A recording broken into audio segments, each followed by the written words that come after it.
Assalamualaikum warahmatullahi wabarakatuh. Saya Muhammad Eka.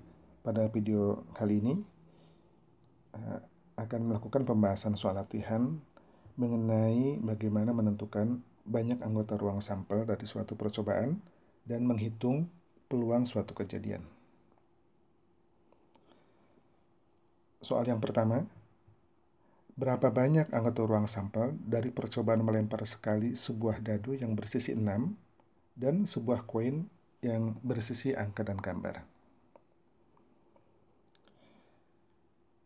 Untuk melihat hasil percobaan dapat menggunakan tabel, dapat juga menggunakan diagram pohon atau pasangan terurut.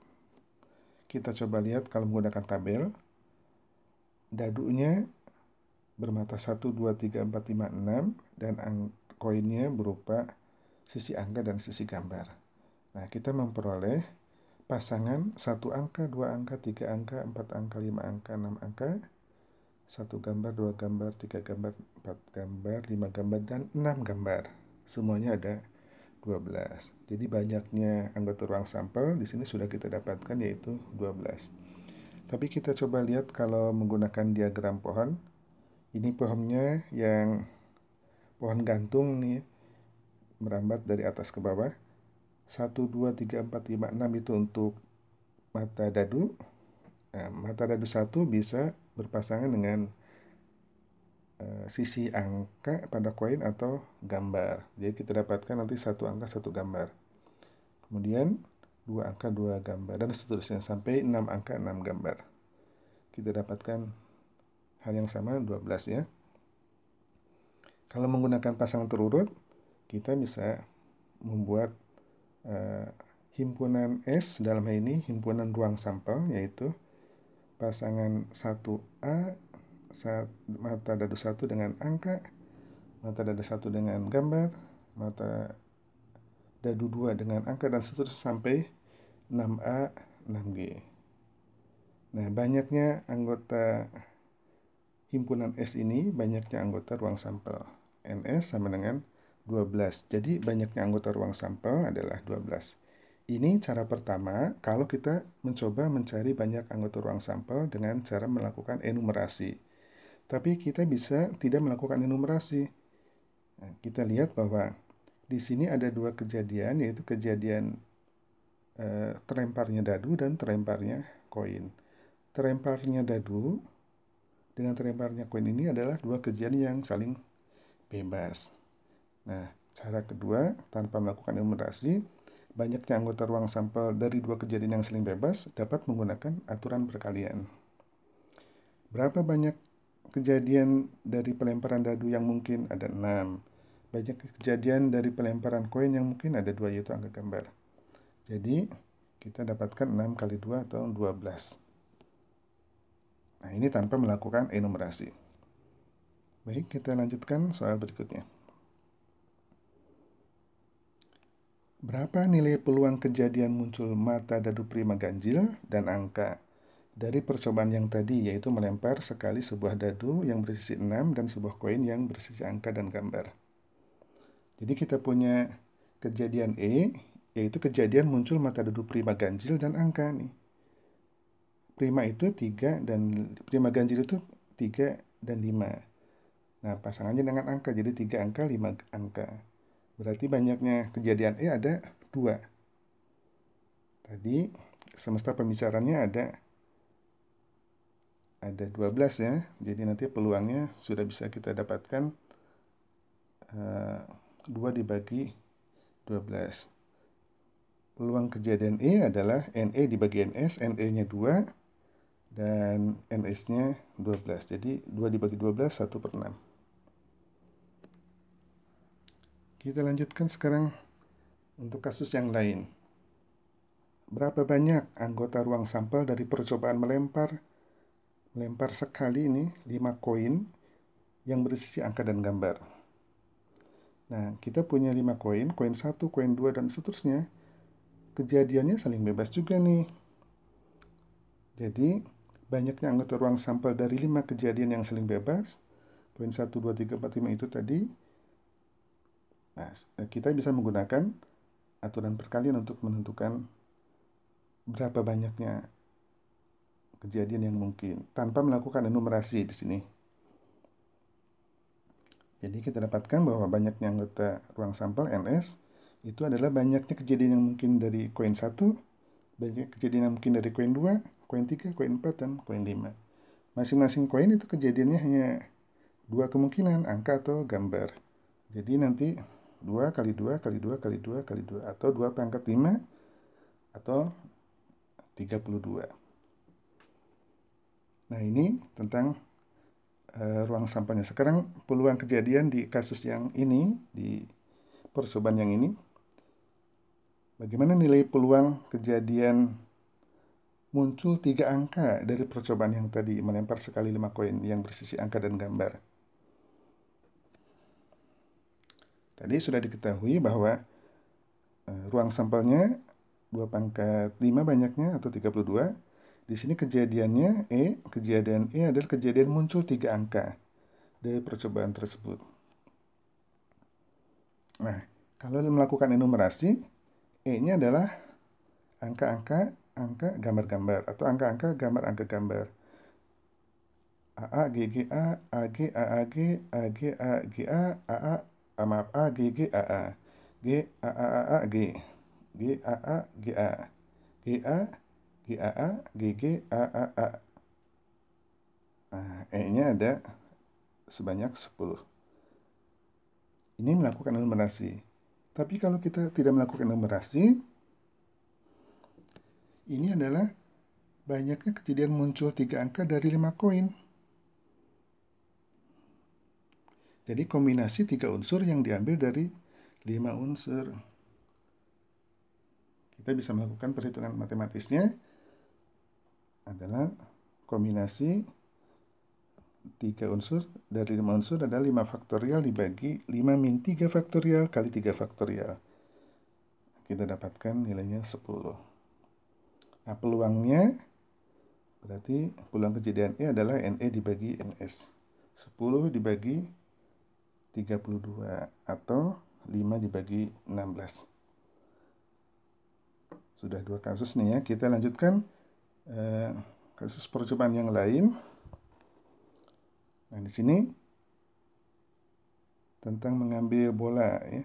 Berapa banyak anggota ruang sampel dari percobaan mengambil 3 bola dari kantong yang berisi 4 bola merah, 4 bola putih, dan 3 bola hitam. Banyaknya anggota ruang sampel dalam hal ini adalah kombinasi terambilnya 3 bola yang diambil dari 4 bola merah ditambah 4 bola putih tambah 3 bola hitam. Jadi semuanya ada 11 bola. Mengambil 3 bola yang diambil dari 11 bola. Kombinasi terambil 3 dari 11. Kita tidak melakukan enumerasi, kita menggunakan kaidah pencacahan yang sudah dipelajari sebelumnya. Jadi banyaknya ruang sampel adalah kombinasi dari 3 unsur yang diambil dari 11 unsur. 11 faktorial dibagi 11 min 3 faktorial kali 3 faktorial. Nah, kita dapatkan 165 ini banyaknya. Nah, ini ruang sampelnya. Sekarang kita lihat kejadian yang menjadi contoh di soal berikutnya, kemudian kita cari nilai peluangnya. Nah, berapa banyak nilai peluang terambil 3 bola merah dan 1 bola putih dari percobaan mengambil 3 bola dari kantong yang berisi 4 bola merah, 4 bola putih, dan 3 bola hitam. Nah, di sini kejadian E-nya adalah kejadian terambil 2 bola merah dan 1 bola putih dari percobaan mengambil 3 bola dari 11 bola.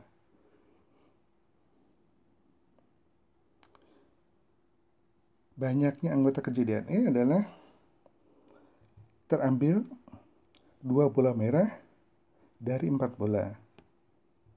Itu kombinasi terambil 2 bola merah yang terambil dari 4 bola merah. Nah, kemudian yang putihnya terambil 1. Bola putih itu semuanya ada 4. Terambil bola merah dan bola putih itu kejadian yang saling bebas, sehingga aturan yang kita gunakan aturan perkalian di sini. Sehingga dikali nanti kombinasi satu bola putih yang terambil dari 4 bola putih. Nah, bola hitamnya tidak terambil sama sekali atau terambil 0. Berarti nanti dikali kombinasi 0 bola hitam yang terambil dari 3 bola hitam. Sehingga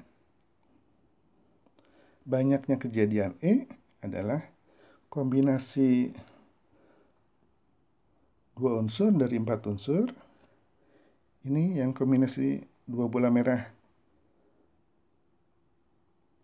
yang terambil dari 4 bola merah. Dan kita dapatkan nanti 4 kali 3 dibagi 2. Kemudian kombinasi 1 bola putih yang terambil dari 4 bola putih ya. Hasilnya 4 nanti. Dan kombinasi 0 unsur dari 3 unsur 1 ya. Jadi kita dapatkan nanti banyaknya kejadian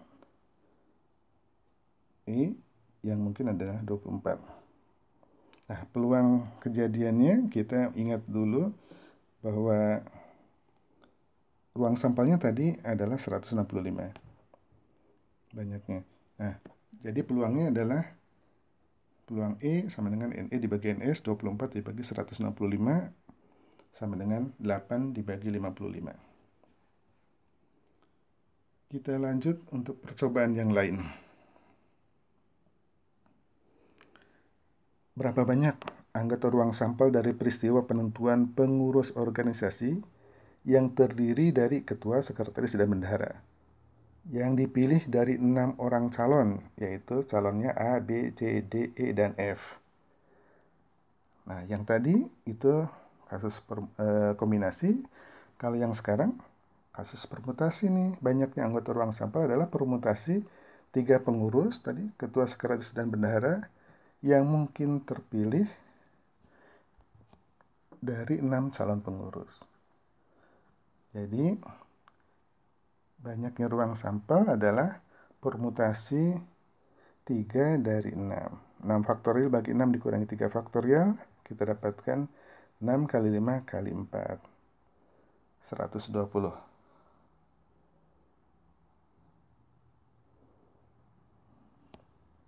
Nah, sekarang kita lanjutkan untuk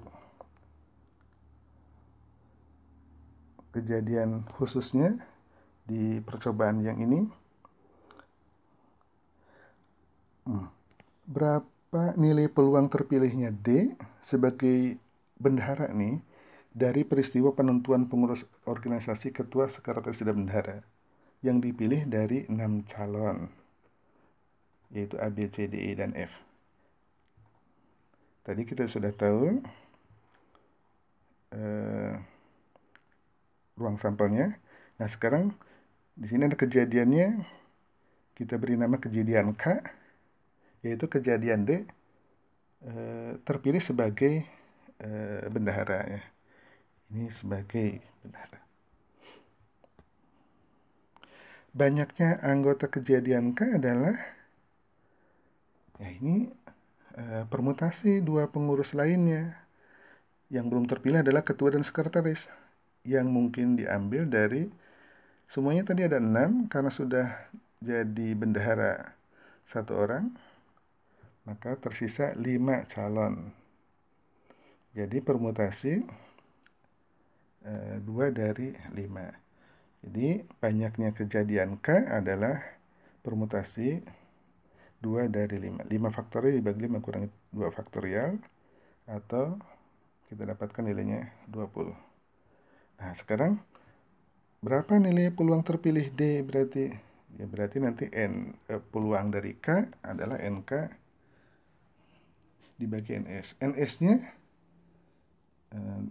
sudah diketahui tadi di soal sebelumnya, itu 120.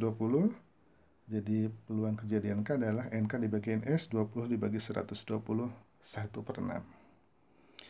Demikian pembahasan tentang soal yang terkait dengan menentukan banyaknya ruang sampel dan peluang suatu kejadian. Terima kasih atas perhatiannya. Assalamualaikum warahmatullahi wabarakatuh.